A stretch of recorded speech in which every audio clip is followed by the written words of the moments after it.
Shalom, selamat pagi Bapak Ibu Saudara sekalian. Selamat kita berjumpa kembali dalam program Renungan. Puji Tuhan, mengawali renungan ini kita satu di dalam doa. Bapa yang ada di dalam surga, Bapa yang kami sembah dalam nama Yesus. Terima kasih Tuhan, kalau pagi yang indah ini kembali kami boleh ada di hadirat-Mu. Ini adalah anugerah-Mu yang besar. Kami mengucap syukur Tuhan. Kami sudah melewati sepanjang malam dengan pemeliharaan perlindungan Tuhan yang begitu indah. Kami boleh menikmati pertiduran yang nyenyak Tuhan. Terlebih lagi pagi yang indah ini, kembali kami boleh dibangunkan oleh Tuhan dengan keadaan roh, jiwa, dan tubuh yang diberkati oleh Tuhan. Terima kasih Bapak. Sebelum kami melakukan renungan firman-Mu, kami mohon Roh Kudus kami, memberikan kami kemampuan untuk menangkap pesan-pesan Tuhan melalui kebenaran firman-Mu yang akan kami renungkan di pagi yang indah ini. Terima kasih Bapa, di dalam berkat nama Yesus Tuhan dan Allah kami sudah berdoa dan mengucap syukur kepada Haleluya. Amin. Tuhan, Bapak Ibu Saudara sekalian, kita masih tetap pada nas pokok yang sama dan dengan judul yang sama. Yang pertama, ya, judul utama atau tema utama renungan kita adalah mengenal Tuhan dan namanya. Puji Tuhan. Sekali lagi, judul atau tema utamanya adalah mengenal Tuhan dan namanya. Puji Tuhan. Kemarin kita sudah sampai pada bagian yang kedua, yaitu kita subtemanya adalah nama-nama Tuhan dalam PL, ya. Nah, lebih khusus adalah nama-nama ilahi. Nama-nama ilahi yang diawali dengan kata L. L yang pertama adalah El Elyon, ya. Kemudian yang kedua yang kita akan pelajari adalah El Shaddai, ya. Jadi yang pertama kemarin adalah El Elyon, sekarang kita akan mempelajari nama ilahi. Yang ketiga atau yang kedua maksud kami adalah El Elyon. Ya, puji Tuhan. Saya akan membaca kembali renungan kita, nas pokok kita, Roma 10 ayat yang ke-13, demikian bunyi firman Tuhan. Sebab barang siapa yang berseru kepada nama Tuhan akan diselamatkan. Puji Tuhan. Nah, kita sekarang masuk pada bagian yang kedua, nama-nama ilahi yang diawali dengan kata El, ya. Kemarin kita sudah mempelajari tentang El Elyon, artinya Tuhan yang maha tinggi, ya. Kita harus berbangga Tuhan, saudara, sebab kata El Elyon ini bukan hanya diberikan kepada Abraham, tetapi juga Dia adalah Tuhan kita yang bergelar atau yang bernama El Elyon, ya. Pagi yang indah ini kita akan lihat bagian yang kedua, nama ilahi yang diawali dengan kata El, ya. Yaitu kita dapat baca di dalam Kejadian pasal 17 ayat yang pertama, ya. Kejadian pasal 17 ayat yang pertama kita akan lihat, ya.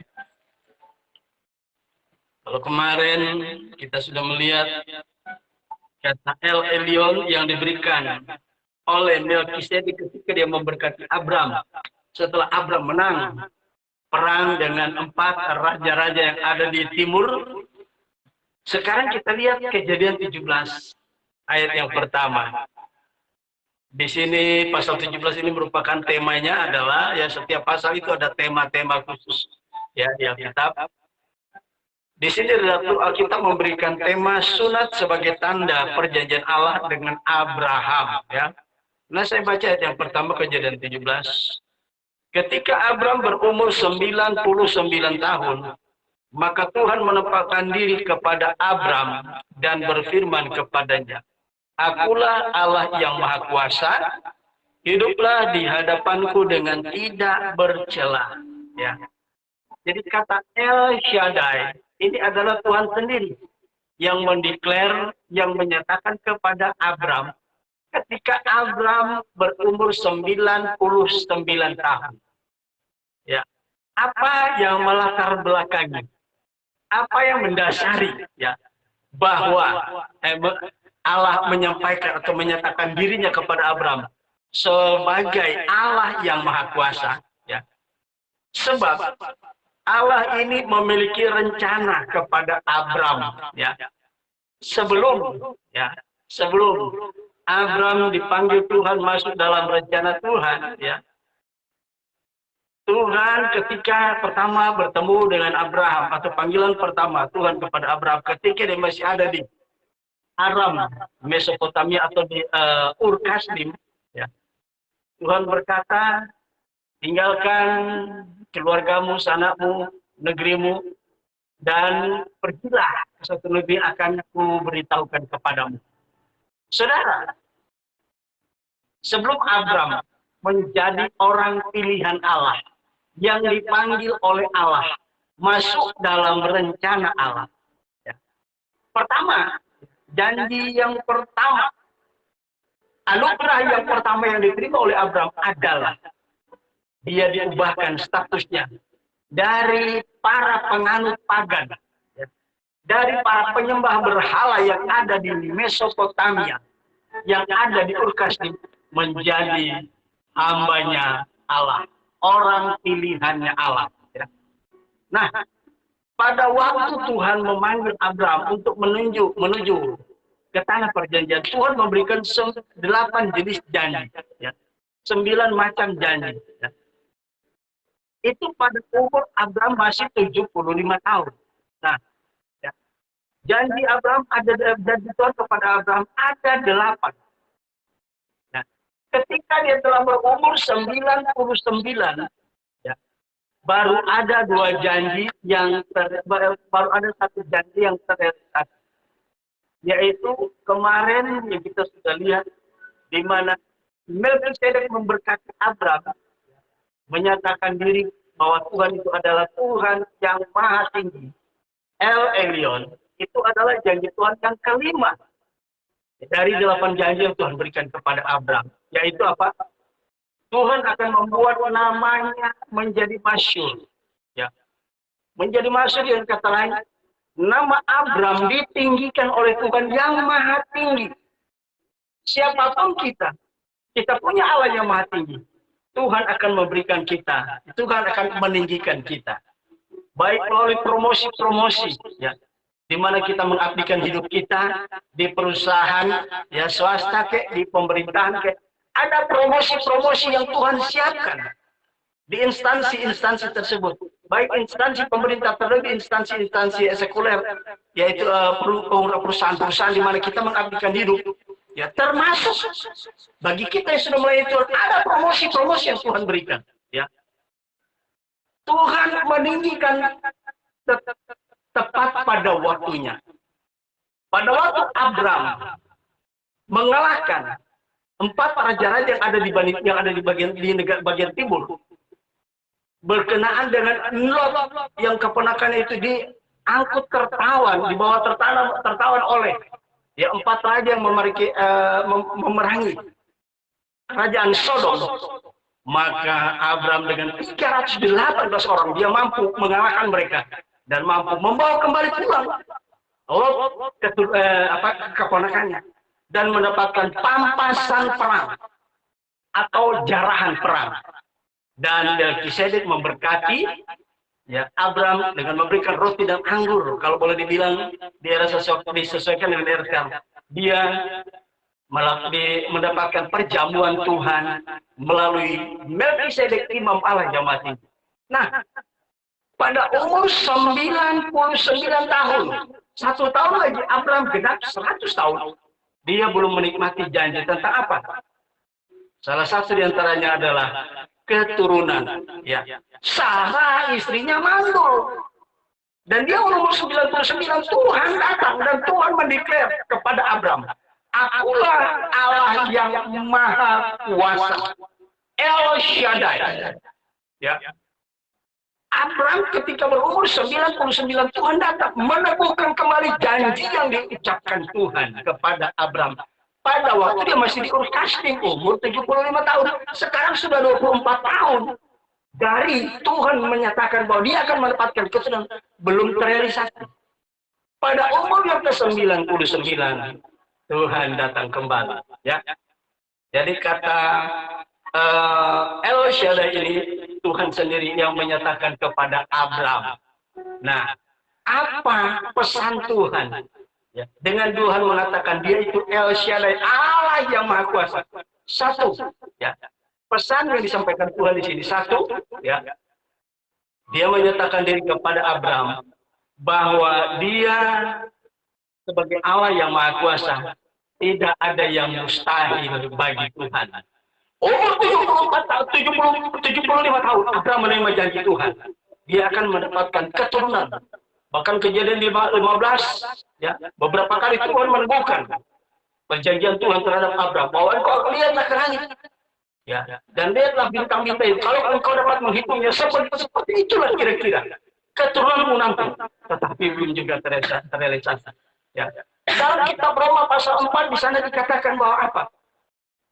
Semakin tua usia Abraham, bukan membuat imannya semakin lemah, tetapi semakin tua umurnya, imannya semakin kuat. Dikuatkan oleh peneguhan terhadap dirinya oleh Tuhan, bahwa dia akan memiliki keturunan.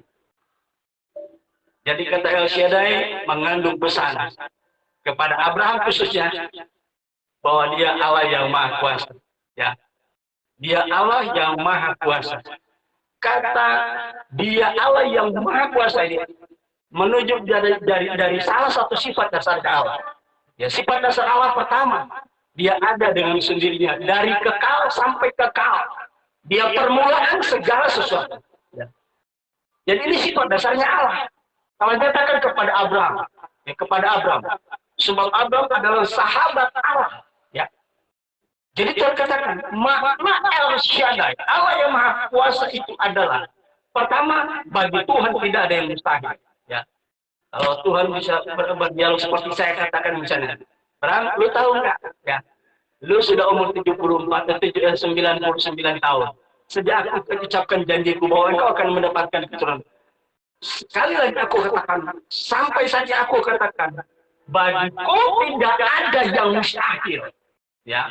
Jadi Tuhan menemukan iman daripada Abram supaya dia tetap bertahan, meyakini, ya, dan tetap percaya bahwa Tuhan akan merealisasikan janjinya bahwa dia akan memiliki banyak keturunan. Itu makna pertama.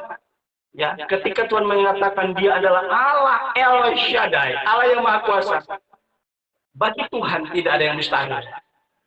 Berapapun usia kita, berapa lama pun Tuhan telah mengucapkan janji kepada kita secara pribadi, itu pasti digenapi. Amin, saudara. Jadi pertama pesan Tuhan melalui pernyataannya bahwa dia adalah Allah El Shaddai, Allah yang Maha Kuasa, bahwa bagi Tuhan tidak ada perkara yang mustahil. Ini Tuhan ingatkan kepada Abram, ya. Kemudian pesan yang kedua melalui pernyataan Tuhan bahwa dia itu El Shaddai adalah, kita baca di dalam Ayub. Ya, sebelum kita baca di dalam Ayub, kita baca dulu untuk melengkapi ayat referensi. Bagi dia tidak ada yang mustahil, ya, Allah yang Maha Kuasa. Bagi dia tidak ada yang mustahil. Mari kita buka Kejadian pasal 18. Kejadian pasal yang ke-18. Pasal 18 ayatnya yang ke-14. Ya, kita lihat. Kejadian pasal 18 ayat yang ke-14, ya. Kalau tadi pasal 17 ayat pertama, Tuhan berkata bahwa bagi Tuhan tidak ada yang mustahil. Sehubungan dia menyatakan bahwa dia El Shaddai, Allah yang Maha Kuasa. Perhatikan Kejadian 18 ayat 14. Tuhan mengulangi, ya, pasal 18, Tuhan mengulangi janjinya kepada Abram, ya. Di sini redaktur Alkitab memberikan judul bacaan Kejadian pasal 18 adalah Allah mengulangi menjanjikan seorang anak laki-laki kepada Abraham. Ya. Nah, pendek cerita di dalam Kejadian 18 ayat 14 ini, Sarai mendengar percakapan antara Tuhan, ya, El Shaddai dengan Abraham. Ya. Nah, pada ayat yang ke-14 Kejadian 18 Tuhan berkata demikian kepada Abraham. Ini untuk mengulangi, meneguhkan bahwa Allah yang berjanji itu dia tetap berpegang kepada perjanjiannya. Bagi Allah tidak ada yang mustahil. Ya. Kejadian 18 ayat 14 demikian kata firman Tuhan. Adakah sesuatu apapun yang mustahil untuk Tuhan? Ya. Pada waktu yang telah ditetapkan itu, ya, janji Allah tetap janji Allah. Ketika Tuhan menyatakan, ya, pasti Dia akan genapi perjanjiannya itu, ya. Saya baca kembali. Adakah sesuatu apapun yang mustahil bagi Tuhan? Pada waktu, perhatikan saudara, pada waktu yang telah ditetapkan itu, ya, tahun depan, ya, kapan penetapan itu? Panggilan Abraham pertama, Tuhan akan memberikan dia apa? Keturunan. Nah, kemudian pada tahun 9, pada umur yang ke-99 Tuhan berkata, ya, saya baca perlahan, ya. Adakah sesuatu apapun yang mustahil untuk Tuhan? Ya. Pada waktu yang telah ditetapkan itu, ya, ketika Allah mengucapkan janjinya pada Abraham ketika dia berumur 75 tahun, disitulah ketetapan Tuhan ya, mulai berlaku. Ya. Di sini dikatakan tahun depan. Ya. Jadi bagian A, ya, alinea pertama dari ayat 14 ke 18, Tuhan mengingatkan kembali janjinya kepada Abraham. Total pada waktu dia berumur 75 tahun atau 24 tahun yang silam. Sekarang umur 99. Tuhan berkata kepada Abraham, tahun depan, ya, tahun depan, ini kata Tuhan, ya, tahun depan, aku akan kembali mendapatkan engkau. Pada waktu itulah, ya, dikatakan pada umur 99 Tuhan katakan, pada tahun depan, pada waktu itulah, ya, Tuhan katakan, ya, pada waktu itulah Sarah mempunyai seorang anak laki-laki. Ayat 15 perhatikan, ya. Lalu Sarah menyangkal, katanya mempunyai seorang anak laki-laki. Lalu Sarah menyangkal, katanya, aku tidak tertawa sebab dia takut. Tetapi Tuhan berfirman, tidak, memang engkau tertawa. Jadi ketika Tuhan mengingatkan kembali janji yang pernah diucapkannya di Ur Kasdim kepada Abraham, Sarah tahu. Dia ketahui mana mungkin. Dia ketahui bukan ngenyek, saudara. Bukan menghina Tuhan. Tetapi dia menertawakan dirinya mana mungkin. Aku sudah tua begini. Ya, sudah mati haid. Ya. Sudah nggak menopause. Dia sudah menopause. Tidak mungkin lagi melahirkan. Apalagi dasarnya. Sarah ini mantul. Dia ketawa. Makanya Tuhan katakan, adakah yang mustahil bagi Tuhan? Ya. Pada waktu ini, tahun depan, pada waktu seperti ini, tahun depan, dia akan memperoleh anak laki-laki. Saudara, ketika Tuhan menyatakan diri kepada Abraham, dia sebagai anak yang maha kuasa El Shaddai. Pertama Tuhan menyatakan kepada Abraham bahwa tidak ada yang mustahil bagi itu. Itu pertama.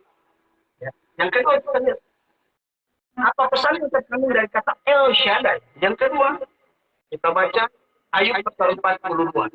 Ya. Ayub pasal 42. Jadi kita bersyukur, saudara, kita juga keturunan Abraham dalam iman.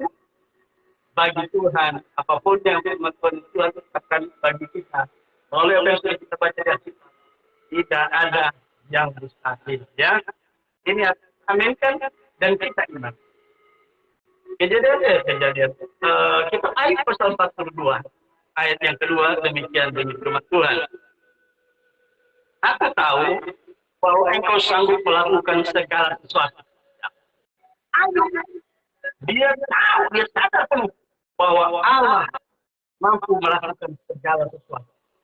Dia mendeklarasikan bahwa Allah itu maha kuasa. Itu sebabnya dikatakan, aku tahu bahwa engkau sanggup melakukan segala sesuatu. Dan, perhatikan, dan tidak ada rencanamu yang gagal. Ya. Apa pertanyaan kedua dari kata El Shaddai yang Tuhan sampaikan kepada Abraham? Bahwa bagi Tuhan tidak ada rencana Tuhan, tidak ada yang gagal. Sejak Abraham dipanggil oleh Tuhan ketika dia bersedurkan tugas, Tuhan sudah memiliki rencana yang akan dilakukan terhadap Abraham. Yaitu apa? Salah satu di antaranya, Abraham akan memperoleh keturunan dari istrinya mandul. Tidak masuk akal. Tapi itulah Allah kita tidak mampu dijangkau dengan akal kita yang kecil ini. Kecuali hanya oleh pertolongan Kristus kita mampu memahami bahwa Allah kita Allah yang Maha Kuasa. Rencana Tuhan tidak pernah gagal. Baik terhadap Abraham. Demikian juga dengan kita yang hidup di zaman sebagai anak-anak Abraham di dalam iman karena percaya kepada Yesus. Haleluya. Kita punya Allah. Dia punya rencana. Siapapun kita yang sudah menjadi anak-anak Tuhan, Allah memanggil kita, ada rencana Tuhan yang Tuhan ingin lakukan dalam hidup kita, saudara. Apapun profesi saudara, termasuk saudara sebagai hamba Tuhan, Tuhan punya rencana. Dan rencana Tuhan tidak pernah gagal. Haleluya. Itu yang kedua. Yang ketiga, apa pesan Tuhan kalau declare Tuhan? Ya El Shaddai, Allah yang Maha Kuasa. Kita baca Ulangan 7. Ulangan pasal yang ke-7. Ayat yang ke-9. Ya, Ulangan pasal yang ke-7. Ayat yang ke-9. Kita akan melihat. Ulangan pasal yang ke-7 ayat yang ke-9. Di sini kita lihat. Ayat 9. Sebab itu, haruslah kau ketahui bahwa Tuhan Allahmu, dialah Allah. Allah yang setia, yang memegang perjanjiannya dan kasih setianya terhadap orang yang kasih kepadanya dan berpegang pada perintahnya sampai kepada beribu-ribu keturunan. Makna atau pesan yang terkandung di dalam kata El Shaddai yang Tuhan ucapkan kepada Abraham, bahwa dia adalah Tuhan yang setia. Dia tetap berpegang pada perintah dan perjanjiannya terhadap beribu-ribu keturunan. Bukan hanya bagi kita, janji Allah, tetapi bagi anak cucu kita. Haleluya. Amin, saudaraku. Makanya ada pujian yang berkata atau background dari lagu-lagu yang lagu yang setiap kali saya menutup renungan kita. Begitu besar kasih Allah pada kita. Amin, saudaraku. Diberkatilah anak cucu kita di mana-mana dan tidak pernah mereka meminta sebab mereka kaya dengan janji-janji Allah. Dan Tuhan yang Maha Kuasa, El Shaddai, tetap Allah yang setia, tetap berpegang pada perjanjiannya yang ada di Alkitab. Amin, saudaraku. Betapa kita orang yang paling berbahagia di muka bumi ini. Siapa kita? Oleh kemurahan Tuhan kita diadopsi oleh Tuhan menjadi anggota keluarganya melalui kelahiran kembali. Amin, saudaraku. Itulah kita sebagai orang yang berbahagia di dalam dunia ini. Puji Tuhan. 1 Korintus 1 ayat 19. Ya. Ini bagi gereja Tuhan. Kalau El Shaddai, ya, ada 3 pesan Tuhan yang terkandung di dalam kata El Shaddai. Sekarang kita lihat. Ini juga memiliki pesan yang sama kepada kita. 1 Korintus 1 ayat yang ke-9. Perhatikan, saya akan bacakan. 1 Korintus 1 ayat yang ke-9. Di sini dikatakan Allah yang memanggil kamu kepada persekutuan dengan anaknya. Ya. Allah yang memanggil kamu seperti dengan Allah yang memanggil Abraham. Allah yang sama. Ya. Allah El Shaddai yang telah memanggil Abraham. Ya. Ya. Kita memiliki janji yang sama. Ya. Allah yang memanggil kamu kepada persekutuan dengan anaknya Yesus Kristus. Tuhan kita adalah setia. Ya. Pesan yang ketiga juga berlaku bagi gereja Tuhan. Tuhan yang memanggil kita, dia punya rencana dalam hidup kita. dan dia tetap setia pada janji-janjinya. Apapun yang pernah saudara janjikan, apapun yang pernah saudara doakan kepada Tuhan, dan belum terrealisasi, ingat, umur 75 tahun, Abram dipanggil. Umur 100 tahun baru teraplikasi. Tapi bukan berarti kita harus 100 tahun, bukan saudara ya. Hidup orang di akhir zaman paling tinggi 120 tahun. Ya. Paling tinggi akhirnya pada zamannya Musa. Ya. Pasal 6, umur manusia paling panjang 120 tahun. Datang pada zamannya Musa. Menurun lagi umur manusia. Manusia kalau kuat 70 atau 80 tahun. Penderitaan kesusahan dan selanjutnya adalah penderitaan dan kesusahan. Ya. Jadi 70 kalau 80. Selebihnya itu adalah kasih karunia daripada Tuhan.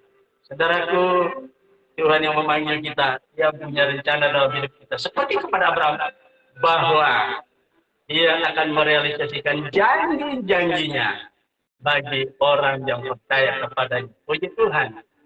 Inilah bagian yang ketiga, atau nama ilahi, ya, yang diawali dengan kata El. Yang pertama ada El Elyon. Yang kedua adalah El Shaddai. Masih tetap pada Abram. Ya. Itu juga berlaku bagi kita. Dia akan memberikan janji-janjinya. Sebab Allah yang berjanji setia adanya.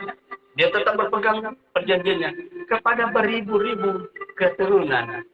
Puji Tuhan, besok pagi kita meneruskan kembali dengan nama yang lainnya lagi. Sebelum kita akhiri renungan kita satu, kita dengarkan pujian bagi Tuhan. Haleluya.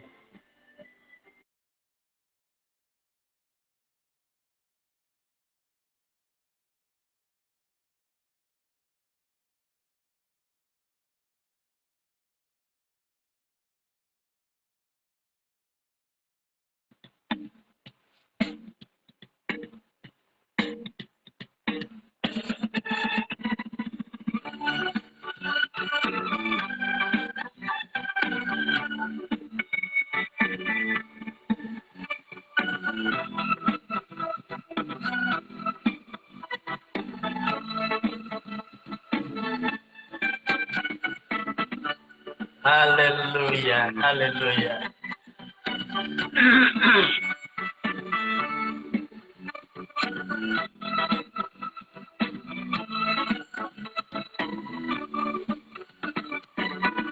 Begitu besar kasih Allah pada kita. Berkatilah anak cucu kita di mana-mana. Tuhan mengubah miskin dan menjadikan kaya. Dia merendahkan dan meninggikan juga. Berbahagialah bagi orang yang percaya. Anak cucunya pasti tidak akan meminta-minta, karena Allah menggenapi firman-Nya. Tiada yang mustahil bagi orang percaya. Haleluya. Saudaraku kekasih, El Shaddai yang menjadi salah satu nama ilahi dari Tuhan kita memiliki 3 makna tadi, ya. Bagi Tuhan tidak ada yang mustahil. Sebabnya kita sebagai orang percaya, orang yang harus mengucap syukur. Ya. Tidak ada rencananya yang gagal. Dan Tuhan adalah Tuhan yang setia. Dia selalu setia memegang janjinya bagi kita. Haleluya. Begitu besar kasih Allah pada kita. Berkatilah anak cucu kita di mana-mana. Tuhan mengubah miskin dan menjadikan kaya. Dia merendahkan dan meninggikan juga. Berbahagialah bagi orang yang percaya.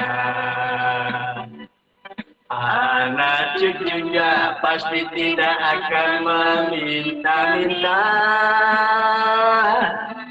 karena Allah menggenapi firman-Nya. Tiada yang mustahil bagi orang percaya. Berbahagialah bagi orang yang percaya. Anak cucunya pasti tidak akan meminta-minta, karena Allah menggenapi firman-Nya. Tiada yang mustahil bagi orang percaya. Tiada yang mustahil bagi orang percaya. Haleluya. Tiada yang mustahil bagi Tuhan dan bagi orang percaya. Puji Tuhan. Kita satu di dalam doa. Bapa di surga, Bapa yang kami sembah dalam nama. Terima kasih Tuhan. Kami bersyukur karena kami memiliki